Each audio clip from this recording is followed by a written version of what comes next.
Hi guys, this is my second video in my NEET PG preparation series. I have planned to do 5 videos. I posted my first video a week back. I'll be linking down in my description box and also at the end of this video. You can check it out. Today I'll be talking about the intensive time management and dedication which is required in the last 60 days in your preparation for NEET PG. The exams season will be soon kicking off with AIMS PG on 12th of November, I guess, followed by JIPMER on 19th, and then DNP CET and NEET PG, though their dates have not been announced yet. I also know the pattern has recently changed and they have introduced the negative marking again. But don't worry, they are just reverting back to their previous pattern before Prometric was introduced in India. I know most of you will be very apprehensive, but I always believe that exams change but the subjects remain the same. So if you have studied well, there's nothing to worry. I'll be giving you 10 tips on how to allocate your time and manage these 60 days till 60 to 90 days, I don't know, as the dates have not been announced, and how to revise all these things.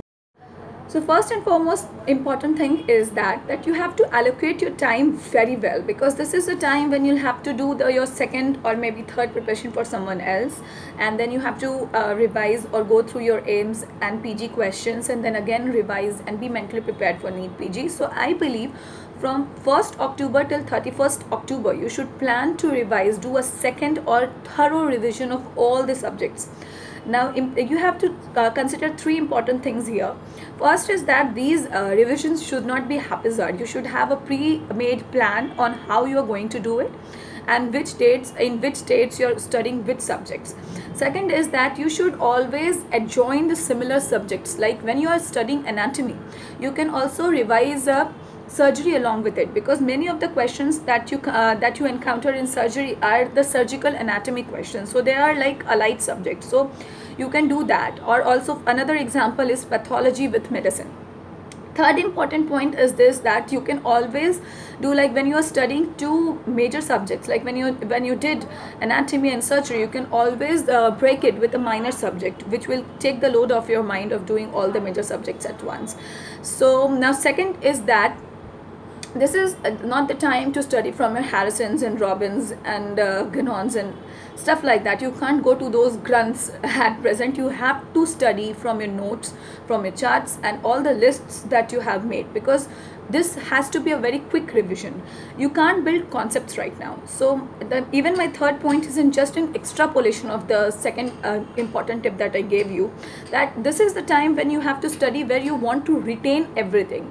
This is not the time to build concepts. Believe me, I'm not against understanding things and building concepts, but that was when you were in MBBS, or that second opportunity was when you were studying for the first time, for preparing for the first time. Now this is the time when you have to study as and how, when you are going to retain the maximum amount of stuff. Even the pattern has changed. Believe me, 20 to 30% of the question will be direct one-liner questions that we used to encounter. So you have to remember stuff. As much as you want to deny it, in our field there is the things where you have to just remember. So study as to retain, not to build concepts right now.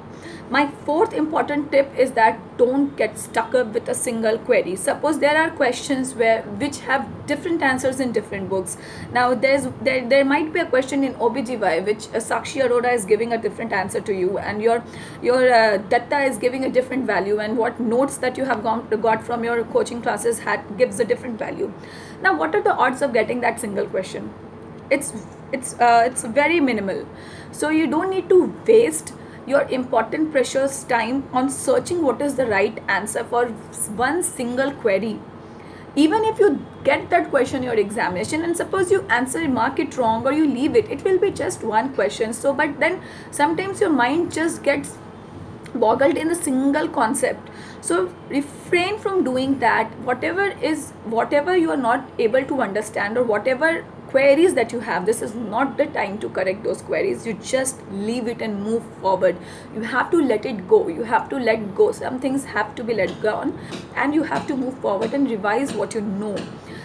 Now next important thing is that this is the time not only to revise your subjects but mentally prepare yourself for examinations. So I believe this is a time when you have to start giving online tests, maybe once a week in October. I prefer doing once a week after I have finished 2 major, 1 minor subjects. Now that was my routine, that in October I think you should give 4 to 5 online tests, and after you have given your AIMS and JIPMER examination, it should be twice a week.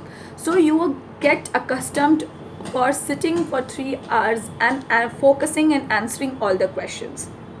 Now, sixth tip is for AIMS. Now, from 1st of November till 12th of November, that 11 to 12 days, you have to dedicate for preparing for AIMS. You have to study through the question banks for AIMS and accustom yourself to that pattern. You have after your second revision has been done, you study your JIPMER question banks and your AIMS question banks, and you study for it. After your, now seventh tip is that after your exams get over, after your JIPMER and AIMS exams get over, that is the time when you are doing the third revision. But the most important part of doing revisions is that to solve recent year questions. Now, because multiple questions, multiple session examination was there previously, so you'll be getting a lots and lots of question even if you get a question bank of a single year.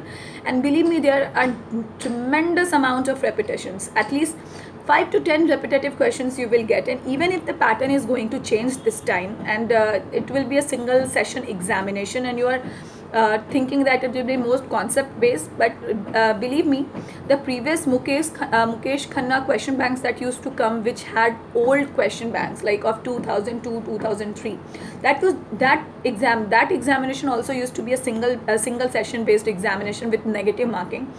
So it will be, I think it will be a good time to study those questions, because repetitions might be from those questions, but those question years. And even if you see now, whatever, even if for 10 to 15 years question banks you will go through, there are repetitions all through every year, even it was prometric based, multiple session examination, or a single session examination. So it is very important to solve recent year questions. Eighth tip is to analyze the trend. I don't know, by now I think many of you must have noticed that every year there are some trending subjects, and within one subject also there are some trending topics. Like I'll say, when I was giving my examination back in 2000, I think I appeared in 2014 and my result came in 2015. In 2015, psychiatry, forensic and dermatology were hot topics. In my session, I think psychiatry was more than 10 questions came from psychiatry itself.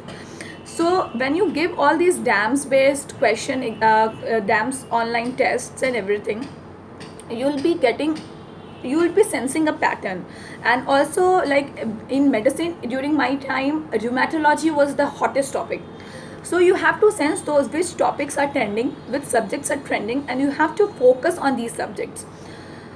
And one more important thing I forgot to tell you, when you are giving repetitive tests, and I believe by now, when NAT board has announced that they'll be introducing negative marking, all your questions, all your online test series will be including the new pattern. So it is very good way when you'll be giving the examination to accustom yourself with the negative marking. So because many of you who are appearing twice or thrice, you are accustomed for that psychometric analysis or prometric. So when you'll be giving repetitive tests, you will be accustoming yourself with that negative marking thing and how to go about it.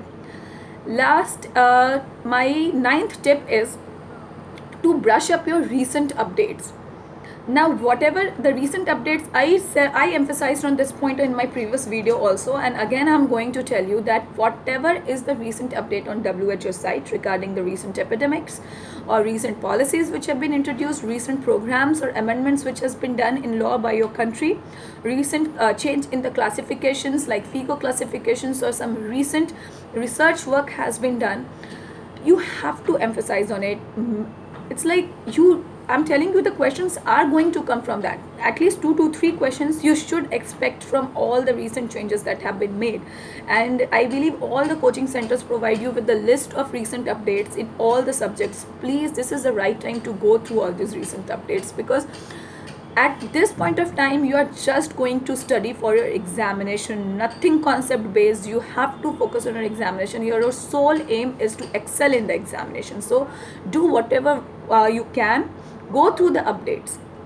My last tip is that before appearing for NEET PG, you'll be giving 3 national level examinations, or 3 to 4, I think. AIPG, you'll be giving JIPMER. You'll be giving AIMS PG, followed by JIPMER, and I think PGI Chandigarh and DNB CET. So it is a one thing to sit in your room and give a 3 hours examination on an online test series that you have enrolled in, and it is another thing that to go to a center and give a national level examinations. The situations are very different. You are going to make some mistakes. So even if you have got through AIMS, you have got you have got a good rank in AIMS, you have not got a good ranks in AIMS, it is going to help you to analyze what kind of mistakes that you do during when you sit for 3 hours. So don't let those exams go in vain. You analyze your mistakes, and you have to rectify it and correct it before you go and appear from NEET PG examinations. Now, so these were my 10 tips how to go through in the last 60 days of your examination. Be calm, prepare, study as you were studying.